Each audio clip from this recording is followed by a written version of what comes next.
Bonjour tout le monde et bienvenue sur ma chaîne Ma Petite Life. J'espère que vous allez tous très bien en ce mercredi, je réfléchis en même temps que j'écris, 26 juin, le mois de juillet approche à grands pas. Il est donc temps de commencer à faire son budget pour le mois de juillet. Et donc voilà, je vais le tourner avec vous tout simplement. Il n'y aura pas de gros changements. Peut-être le plus compliqué à prévoir, ça va être comment s'organiser pour les vacances. Et je dois avouer que je n'y ai pas encore réfléchi. Donc voilà, on va établir le budget et on verra au fur et à mesure. J'ai oublié la calculatrice pas bien loin et je vais en avoir besoin. Donc on va aller la farfouiller. Hop, hop, hop, hop. Oui! Je l'ai. Parce qu'on ne va pas faire son budget sans calculer en même temps. Mais faire des calculs de tête à une semaine des vacances, 10 jours, c'est impossible. Mon cerveau ne fonctionne plus, il est en mode survie. Allez, on est parti. Comme tous les mois, est-ce que ce stylo est écrit en bleu? Oui, il va me falloir un rouge et voilà. Alors, on commence tout d'abord par son salaire. Donc là, pas de grande nouveauté de mon côté. On est sur du 2200 €. Donc voilà, ça, l'avantage c'est que c'est rapide, ça ne change pas d'un mois sur l'autre. Ensuite, on va faire tout ce qui est crédit et dette. Pas de dette ce mois-ci, les comptes sont équilibrés. Je crois que j'ai fait une grosse faute. J'ai mis un S à revenu alors que moi j'en ai qu'un seul. Par contre, j'ai plusieurs crédits, donc on met un S à crédit. Alors, il y a mon crédit immobilier. Alors, il y a le crédit à 0% qui monte à 7 €.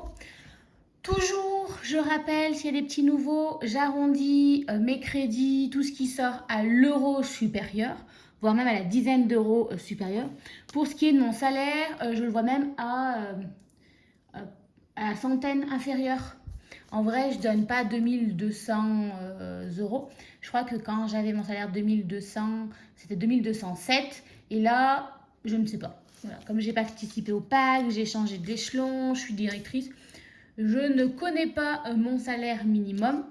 Donc moi, je pars sur mon salaire de base que j'ai depuis quelques années avant de faire le PAC, de monter d'échelon et choses comme ça, en ayant la direction. Comme ça au moins j'ai pas de surprise et tout le salaire que j'ai en plus me permet de le mettre de côté pour tout ce qui est travaux ou en fait en gros de regrossir mon épargne sur le long terme. Disons que j'ai besoin de changer de voiture dans quelques années ou des choses comme ça. Donc tout l'argent que je touche en plus va de côté. Donc voilà, donc mon crédit immobilier, donc il y a le crédit à 0%. Il y a le crédit, le gros crédit qui est à 690 et l'assurance. Pourquoi il y en a 3 pour le même crédit immobilier? Tout simplement, en fait, c'était tout groupé en un quand j'avais l'assurance, là où j'ai pris mon crédit, à la Banque Populaire. Mais j'ai trouvé une assurance plus intéressante à la Maïf, je crois. Et du coup, en changeant d'assurance du crédit, du prêt, en fait, ça m'a mis mes mensualités. Ça, c'est normal vu que le crédit est dans une autre banque. Mais ça m'a également changé ça, les mensualités de ça. Donc écoutez, c'est pas grave. Donc voilà, moi je le dispatche parce qu'en plus, ce montant-là, il va même évoluer parce que du coup, je ne me souviens plus ce que m'a dit la banquière. En gros, c'était lissé sur les 24 ans de crédit que j'avais. Et en changeant l'assurance, du coup, du prêt, et du coup, c'est plus lissé. Je vais vous dire une bêtise, peut-être que les 690, à un moment, ils vont augmenter à 700, mais du coup, en fait, l'assurance devait diminuer et le taux de suicide devait diminuer. Enfin, du coup, moi, je ne voyais pas la différence, mais en vrai, il y avait une différence, je ne sais plus laquelle. Donc voilà.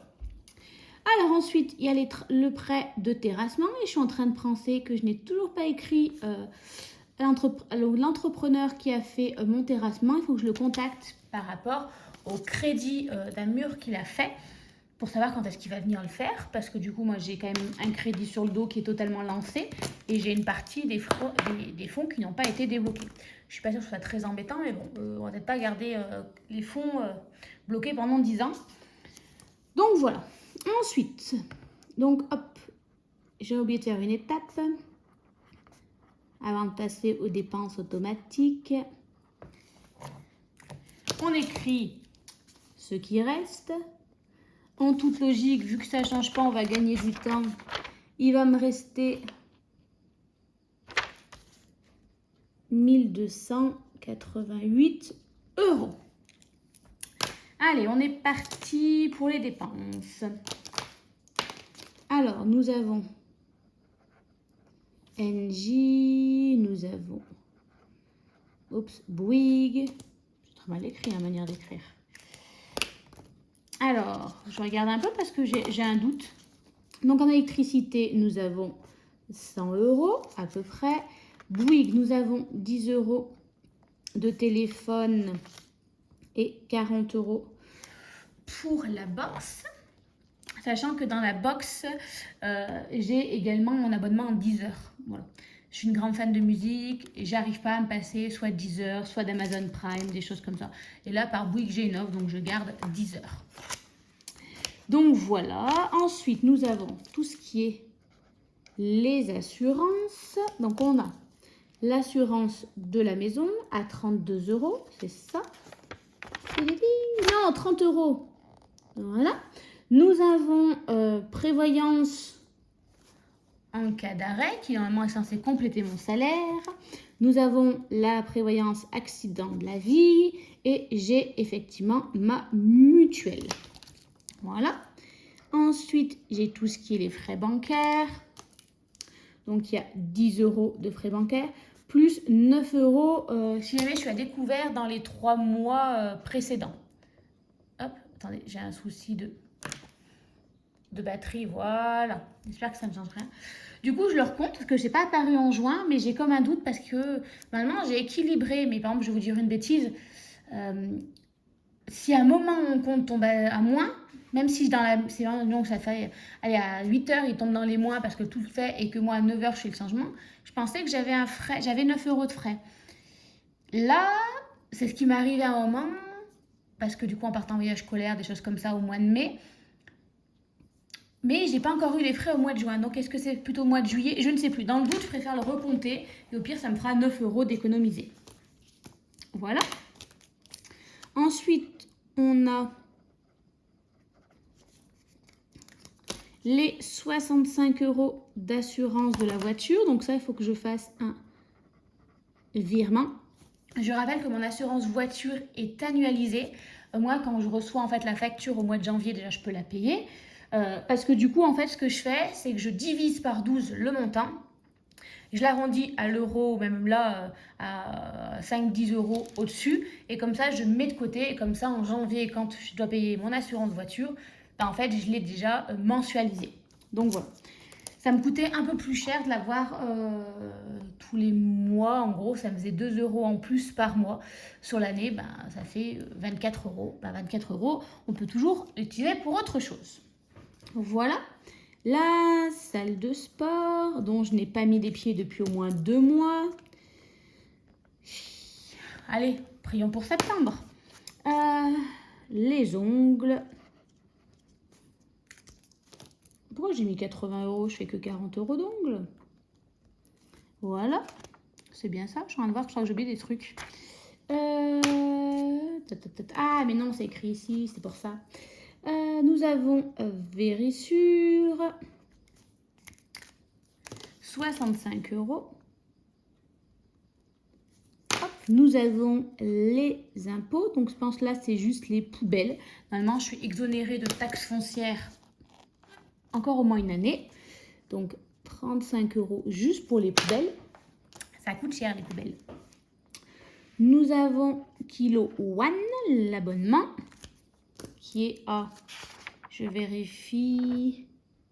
Ah bah, j'ai pas noté ce mois-ci. Ah si, 27 €. On va arrondir à 30 € pour être sûr. Netflix. Oh zut. Nous sommes à 10 €. Et là, il faut que je fasse un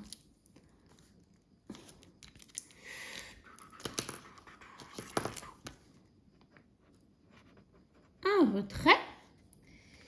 je vais aller chez ma psy. Parce que la santé mentale, j'allais dire n'a pas de prix, mais si, elle est à 60 € par mois. Donc ça a un prix. Mais voilà. Et ensuite, j'ai oublié quelque chose. Ah oui, mes assurances vie. Oui, parce que j'en ai plusieurs assurances vie. Parce que moi, je suis une très bonne cliente, enfin, je suis un très bon pigeon. Et à chaque fois que je vais dans une banque, je me dis, ah, ça serait bien d'ouvrir ceci, une assurance vie. Donc, voilà. Bon, l'avantage, 30 € tous les mois. Bon, c'est pas ça qui me ruine. Et puis, ben, le jour où j'aurai besoin d'argent, j'aurai toujours cette assurance vie. En vrai, je crois que je ne sais même plus. Peut-être avoir 2 assurances vie alors que je n'ai qu'une seule vie, c'est peut-être un peu beaucoup. Disons que le jour où je mourirai, normalement, on devrait pouvoir m'enterrer sans que ça leur coûte quelque chose. Donc voilà. Pour ça, donc je n'ai rien oublié, je crois. Attendez, je vérifie. Non, c'est tout bon. Donc, maintenant, je fais je fais le total de toutes mes dépenses automatiques. Pour ce qui est des dépenses automatiques, normalement, en vrai, c'est ce qui sort automatiquement de votre compte bancaire, c'est-à-dire les abonnements à énergie, téléphone et choses comme ça. Il est vrai que moi, je rajoute dedans mes ongles, Netflix, le psy. Parce qu'en vrai, c'est des dépenses qui reviennent chaque mois, que je veux avoir, que j'ai mes ongles, mon petit kiff. Tant que ça ne dépasse pas les 40 €, après on arrêtera. La psy, bon, alors je vais pas tous les mois chez la psy, mais non, j'expasse. Mais je mets de côté comme ça, une fois que j'aurai, on va dire, jusqu'à la fin de l'année, hop, j'arrêterai, ça me fera 60 € que je pourrais placer dans autre chose. Et Netflix, parce qu'en vrai, il faut que je les sorte tous les mois pour payer Netflix à mes parents. Donc, voilà, tout simplement. Donc, comme ça sort automatiquement, je me dis c'est des dépenses qu'en fait, au moins, j'ai pas besoin de penser. Je les mets tous les mois. C'est un peu comme une dépense automatique. Alors qu'avec l'après, en fonction du salaire, de ce que j'ai, j'arrive plus ou moins à moduler le reste des enveloppes. Que là, je ne je transige pas dessus. À part la psy, je vous dis, normalement en septembre, j'ai fini de payer jusqu'à la fin de l'année, donc je pourrais arrêter de mettre 60 €. Mais voilà, le reste, ça revient automatiquement tous les mois. Donc voilà. C'est pas conventionnel, mais moi j'aime bien faire comme ça. Alors du coup, en dépenses automatiques, nous avons 150 plus 48 plus 63 plus 19 plus 65 plus 42 plus 40 plus 65 plus 35 plus 40 plus 60 plus 60. Nous sommes à 687 €. Ok, on est bon. Je vérifie par rapport au mois d'avant. Alors, 687 € de dépenses qui vont automatiquement sortir. Une fois que je suis là, moi j'aime bien me dire du coup combien est-ce qu'il me reste. Donc j'avais 1288. Je vais enlever les 687 € que je n'aurai plus et du coup il me restera 600 €. On est bon? On est bon. Allez, du coup on est parti pour les enveloppes et les épargnes. Alors, épargne, enveloppe. Alors, les enveloppes, ça va être un peu compliqué parce que du coup, je pars en vacances et je ne sais pas comment m'organiser. Alors déjà, on a toujours en épargne le fonds de secours. On a anniversaire. Normalement, Noël et je suis tranquille. On a taxes, mais je crois qu'on est pas mal. On va pouvoir le réduire aussi. On a vacances, qui en plus arrive à grands pas.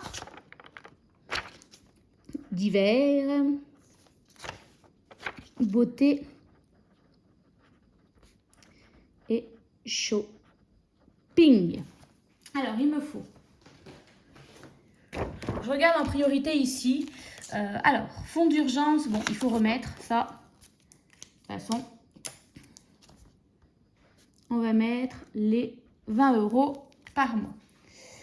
Ensuite, les taxes, je suis à 1792 €. Très clairement, je pense que pour ce mois-ci, vu qu'il y a les vacances et tout, je vais m'épargner de mettre dans taxes, exceptionnellement. Ensuite, anniversaire, j'ai 140 € juste ici. Et combien j'ai? En vrai, il faut que je regarde partout. C'est en train de me stresser de ne pas avoir mis dans taxes.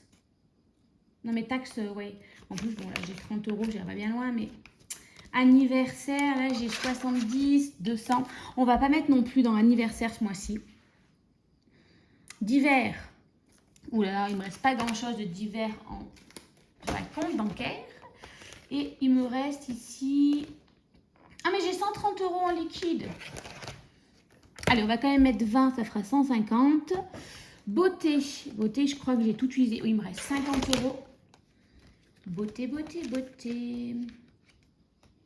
Hop là, je regarde partout. Et là, il me reste 20 €. 70. On va quand même mettre 30, comme ça, je suis à 100. Shopping. Shopping, shopping, shopping. Ah, il me reste 100 €. Et là, 30. On va mettre 20, comme ça, on est à 150. Donc ici, je suis à 200. Je suis à 20 plus 20 plus 30 plus 20. Je suis à 90. Je regarde en même temps vacances.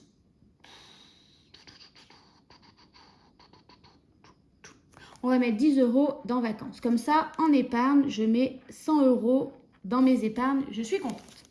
Comme ça, pour mes enveloppes, il me reste un montant de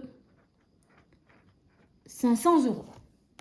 Parce que là, du coup, les vacances, ça va être un peu plus compliqué. Parce que du coup, alors déjà, il me faudra le poste, ben ça, essence, hein, c'est sûr.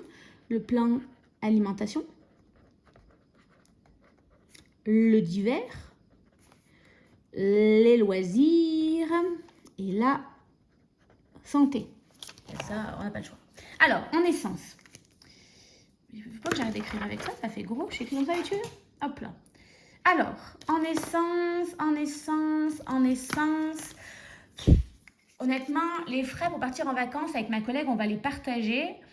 Mais je pense bien qu'on va en avoir pas loin de 100 € chacune. Plus le fait que au mois de juillet, je remonte chez mes parents.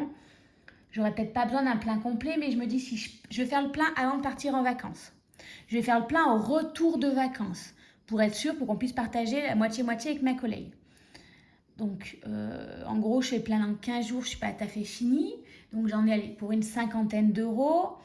J'en ai au moins pour, ouais, je pense 100 € chacune, donc 150. Peut-être faire le plein. On va partir sur 200 € pour voir déjà pour commencer. 200 €. Santé, on va partir sur 30 €. Alors, je ne sais pas le bon sens. Il faut faire 500 moins 230. Ah mince, pas 2300 parce que ça traîne beaucoup. 500 moins 200 moins 30. Il me reste 270. Le divers, c'est simple. On part sur 5 semaines. Donc, 50 €. Il me reste 220 €. Loisirs, j'aimerais bien quand même mettre 50 € parce que partant en vacances, forcément, on va dépenser. Il me reste 170 €. En alimentation, la première semaine, je me dis entre les fruits, les choses qu'on va peut-être emmener, on va faire des courses. On va essayer de partir pour un budget de 80 € la première semaine, ce qui fait 90 pour le reste du mois, sachant qu'en vrai, le mois de juillet, je le passe beaucoup dans ma famille. Ça fait beaucoup 90 €. Je vais mettre que 50 € pour les autres semaines. Et du coup, il me reste 40 € que je vais aller placer en épargne.